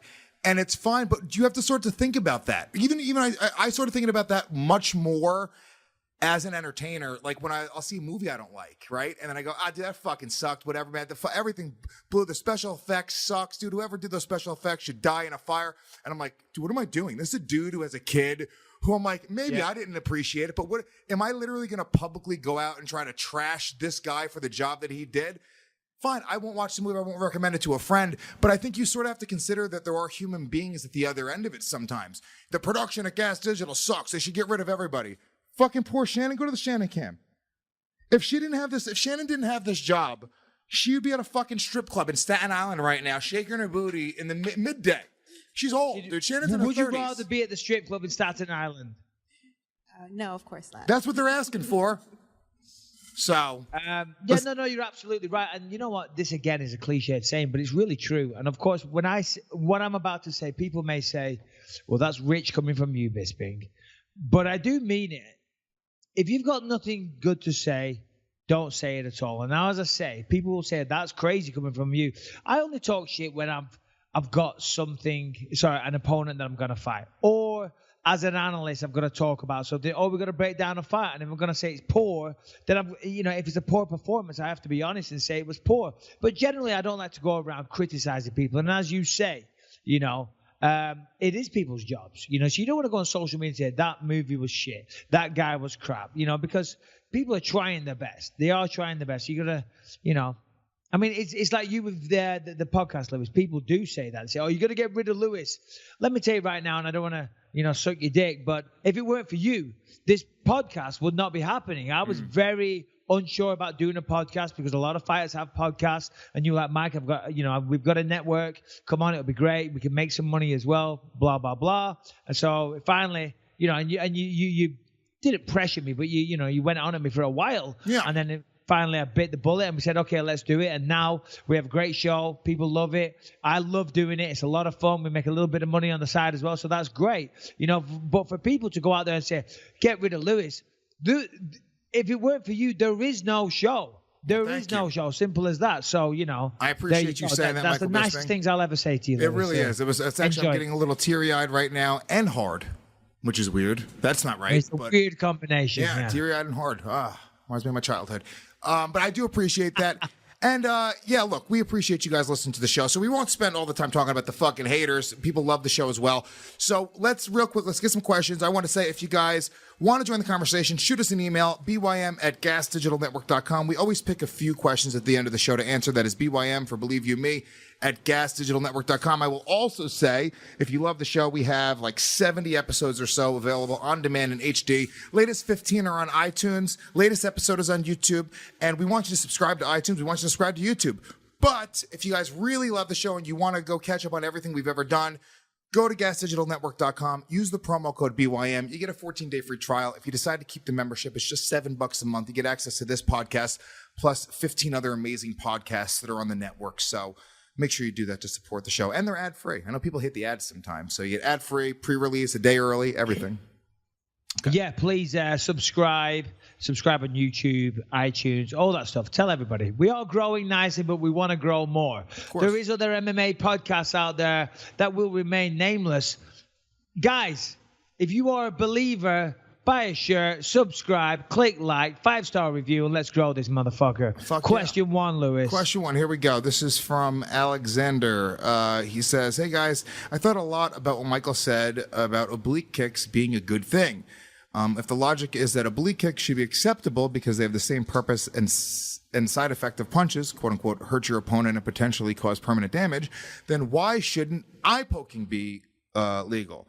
Eye pokes hurt your opponent and cause permanent damage. What is the difference? Wouldn't you agree that there is kind of a balance to be had and that the likelihood of injury with oblique kicks is too high for no good reason? For example, it's easy to injure someone permanently after the fight, but hard to get a TKO with it during the fight.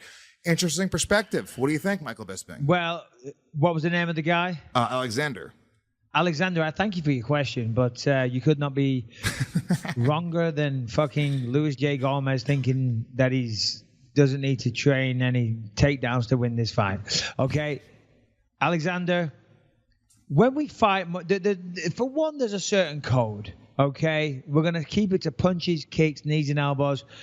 You know, realistic fighting things, martial art techniques, you know, eye gouging somebody or poking them in the eye or sticking your fingers in their eyes or grabbing the balls and things like that aren't things that we want to do. They're not, you know, quote unquote, for a better description, they're not manly. They're not an honorable way to fight. And not to mention the fact, of course, if you punch somebody, you can cause permanent damage, but most of the time it doesn't happen, but it can. If you kick somebody in the knee, it could cause permanent damage, but most of the time it doesn't happen. If it does happen, it's very unfortunate. If you're targeting people's eyes, if you're sticking your fingers in their eyes, one, you can't take that and then continue fighting because you can't see. And secondly, you don't want to blind people, okay? The eyes, you know, come on. I don't need to explain how bad it is to be fucking blind. This is a sensitive subject. And what kind of a pussy you have to be, my game plan in this fight is going to poke him in the eye. So, Alexander, you, my friend, thank you for the question, but you're fucking wrong. Now, if you want to fucking go listen to Jorge Masvidal's podcast, be my fucking guest, because I like to think that we're a little bit more intelligent on here, or maybe I'm giving you more credit than what you're worth, but a kick to the fucking leg is way different to poking somebody in the fucking eye. And I will say, you know, and I do the oblique. But thank you, Alexander. The side kick to the knee idea, I understand why, and I understand what Alexander's saying. Comparing it to the eye thing is not only just not a great comparison, but also extremely offensive to you. But that's okay. No. It's not offensive to me at all. It's just moronic. Yeah. And I'm going to call it out for so. You know, it's like biting. Ooh, well, let's allow biting as well. No, we don't allow biting. There's no martial arts skill there. Yeah. You know what I mean?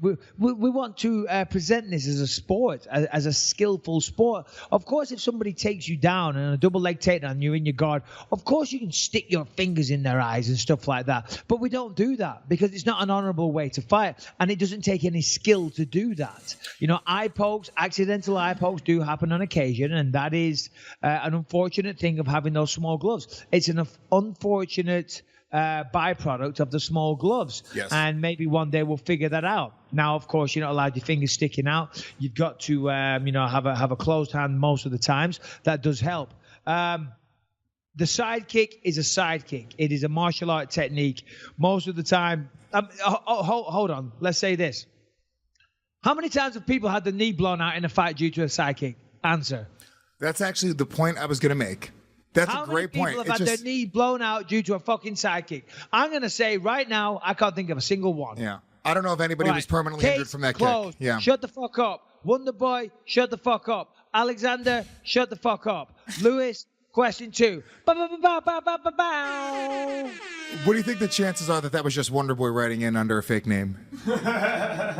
Very, very possible. Yeah. Oh, do you think it was? Do you think he heard it? And he's like, oh, yeah, Bisping, you want to... Y'all, Michael Bisping, you want to talk shit about my sidekicks? All right, sir. Well, listen, I really respect you and all, but don't. He's got a sensitive eye. He's real sensitive about his fucking eye. Let's talk about shit about his eye. Question 2, Lewis, before I start sounding like an asshole. All right, this is from Jintz from Denmark. Hello, Jintz. Hello, What's boys. up, gents? Love the podcast. I wanted to know if Michael Bisping has ever thought about doing stand-up comedy. If Brendan Schaub can do it, for sure you can. Michael is very funny and probably has some interesting stories to tell and can probably make it into a stand-up bit. Lewis can show you the ropes just like you're training Lewis for the fight. Have a nice day, guys. Have you ever thought about that, honestly, Mike? No. I mean, listen. Jeez, Louise. Yeah, he has. Look at him lying. That's his lying face, by the way. If everyone wants to know, the moment where Michael Bisping is lying, look at him. He's That's my lying face, is it? Okay. He's thought about it. This fucking guy's thought about it. Tyron Woodley. Let me speak. Go ahead. Let me speak. Go. If I can get a word in edgeways. Well, you just Here's another thing. I'll just throw this out there. Maybe this should be another episode of the podcast. But the expression is word in edgeways, right? Because a word is like this, and maybe if you put it edgeways, it might go in, right? But Americans say word in edgewise. Word in edgewise. What the fuck does that mean? It doesn't even make sense. Okay. Why would you try and get a word in edgewise? Right? Oh. Stop butchering our language. Here's another one. You guys say, I could care less. It's I couldn't care less. What you're saying is your American version is I could care less. It means that you could care less. The expression is I couldn't care less. It means I don't give a fuck. I couldn't care less. But you guys, I could care less. That means the opposite of what you're trying to say. I don't know what got me onto this. And this has been another edition of You Know What Grinds My Gears with Michael Bisping. Another edition of ADHD with Michael Bisping. Another edition of Pass Me the Adderall. Okay, what was the question? Stand-up comedy. Word in edgewise. Yeah, would you ever consider doing stand-up? No. Maybe. Listen, I am not trying to fucking be a rip-off of Brendan Schaub. That is not what I'm trying to do. I'm not trying to be a fighter that does a podcast and then it becomes a stand-up comedian. You know, I will do anything, and I'm open to most things to try and make a success of my life. Like everybody else, everyone wants to make it in life. They want to be a success. They want to do something which is fulfilling, make money, look after the family, give the children and wife a better life. And that's what I'm about. That's what I'm all about. And if by doing that was the answer, then great. But as of right now, you know, I've got my fingers in many, many other pies, and hopefully that'll pay off. You know, who knows? Maybe one day. But right now, definitely not. My ambition is, I'm only hanging out with Lewis because I want to get stand-up techniques off him, and then I'm going to go out there and steal Brendan Schaub's shine. I'm only hanging out with you so I can get some hair cutting techniques, to be honest with you. Well, I don't cut my hair, Lewis, so you're fucked. If I could just have that hair, doggy, I wouldn't even need to do comedy. If I had that hair, I'd be living in the fucking beaches somewhere in Jamaica, just fucking tourists. Oh. We just lost a lot of viewers now because people don't like it when you have your hat off, which I don't understand. That's another reason on YouTube, going back to that. People say, yeah, Lewis, I see you hiding that shiny head. I did specifically put a hat on because of the YouTube haters today. I was like, all right, see how shiny my head is. I was like, I don't want to hurt their feelings. Particularly shiny today. But no, Chintz from Denmark.